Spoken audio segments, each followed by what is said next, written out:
ایک سوال استاد بہت آتا ہے خاص طور پہ ہمارے یہاں انڈیا میں المرد کی فکر سے جڑے ہوئے لوگوں سے کہ آپ یہ کہتے ہیں کہ قرآن کا جو کانٹیکسٹ ہے، جو اس کا پس منظر ہے، وہ قرآن سے ہی واضح ہوتا ہے، اور باقی لوگ یہ کہتے ہیں کہ اس کے لیے تو ہمیں تاریخ یا حدیث دیکھنی پڑے گی نا، تو کیسے واضح ہوتا ہے قرآن سے اس کا پس منظر؟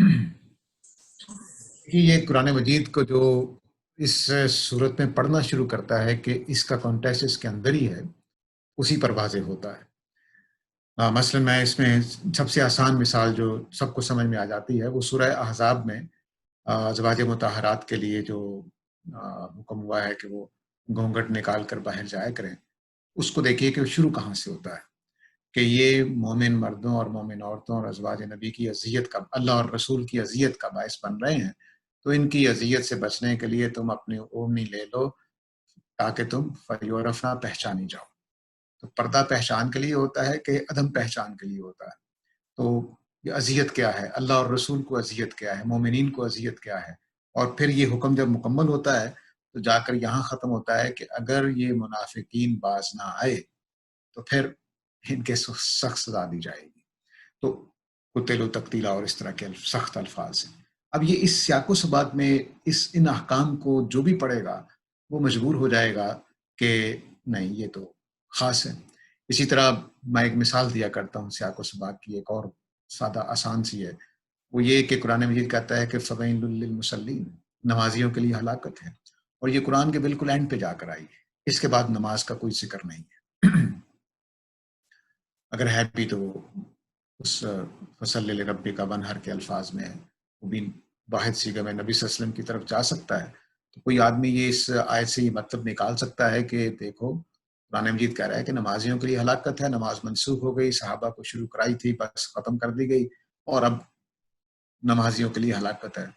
اگر کوئی آدمی یہ سیاق و سباق کو نہ مانے تو اس آیت کا تو مطلب یہی ہے، لیکن جیسے اس کو سیاق و سباق میں رکھتے ہیں کہ جو لوگ ریاکاری کرتے ہیں ان نمازیوں کے لیے ہلاکت ہے، اور جو ساہون ہے، سستی برتتے ہیں، ان کے لیے ہلاکت ہے، تو سارا مسئلہ حل ہو جاتا ہے۔ تو اتنی یعنی بعض اوقات ایک اگلی آیت نکال دیں کام خراب ہو جاتا ہے، بعض اوقات پوری صورت نکال دیں کام خراب ہو جاتا ہے۔ تو اس طرح کی بے شمار مثالیں ہیں جہاں بالکل دو ٹوک لفظوں میں ہم بتا سکتے ہیں کہ جیسے ہی آپ نے آیت کو آئسولیشن میں لیا تو آپ نے مفہوم غارت کر دیا۔ بہت ساری جگہوں پہ آپ کو ایسا ملے گا۔ تو اس لیے ہم یہ سمجھتے ہیں کہ قرآن مجید ترتیب اس طرح سے دیا گیا، اور یہ معجزہ ہے، یعنی کوئی انسانی کلام اس طرح سے مرتب نہیں ہوتا سوائے ناول کہانی کے، کیونکہ وہ کہانی سنانے والا ساری چیزیں پوری کر رہا ہوتا ہے، لیکن ایک علمی کتاب اور شاندار مباحث والی کتاب جو 23 سال میں نازل ہوئی ہے، وہ کچھ اس طرح سے ترتیب دی گئی ہے کہ اس کی ہر بات کا کانٹیکسٹ قرآن کے اندر موجود ہے، لیکن تفصیلات باہر بھی ہوتی ہیں۔ یہ واضح رہنا چاہیے کہ ہم کبھی بھی یہ نہیں کہتے کہ قرآن مجید سے باہر جایا نہیں جائے گا، نہیں، قرآن مجید سے باہر سب کچھ پڑا ہوا ہے، لفظوں کے معنی قرآن سے باہر پڑے ہوئے ہیں، واقعات کے ساتھ جو چیزیں جڑی ہوئی ہیں وہ قرآن سے باہر پڑی ہوئی ہیں۔ مثلا قرآن مجید کہتا ہے اذ ہما فی الغار، جب وہ دونوں یعنی ابو بکر اور نبی کریم صلی اللہ علیہ وسلم دونوں غار میں تھے، تو اس کو طرف اشارہ کیا اذ ہما فی الغار، صرف اتنا کہہ دی جب وہ غار میں تھے۔ کون سا غار، کیسا غار، کون دونوں تھے، کچھ واضح نہیں ہے، قرآن مجید میں بیان نہیں ہوا۔ اسی طرح قرآن بھی کہتا ہے کہ میں نے آدم سے کہا جنت میں رہو، جنت کیا چیز ہے، کہاں سے آئی ہے، کس تصور کیا چیز ہے، شجر کیا ہوتا ہے کہ تم شجر کا پھل نہ کھانا، یہ سب کچھ قرآن کے باہر ہوتا ہے۔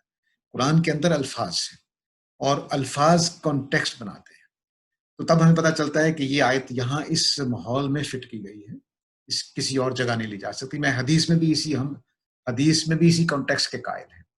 مثلا میں ایک مشہور حدیث ہے جس کو میں بہت استعمال کرتا ہوں، مشہور یہ ہے کہ نبی کریم صلی اللہ علیہ وسلم نے فرمایا کہ جس نے جس قوم کی مشابہت کی وہ انہی میں سے ہوگا۔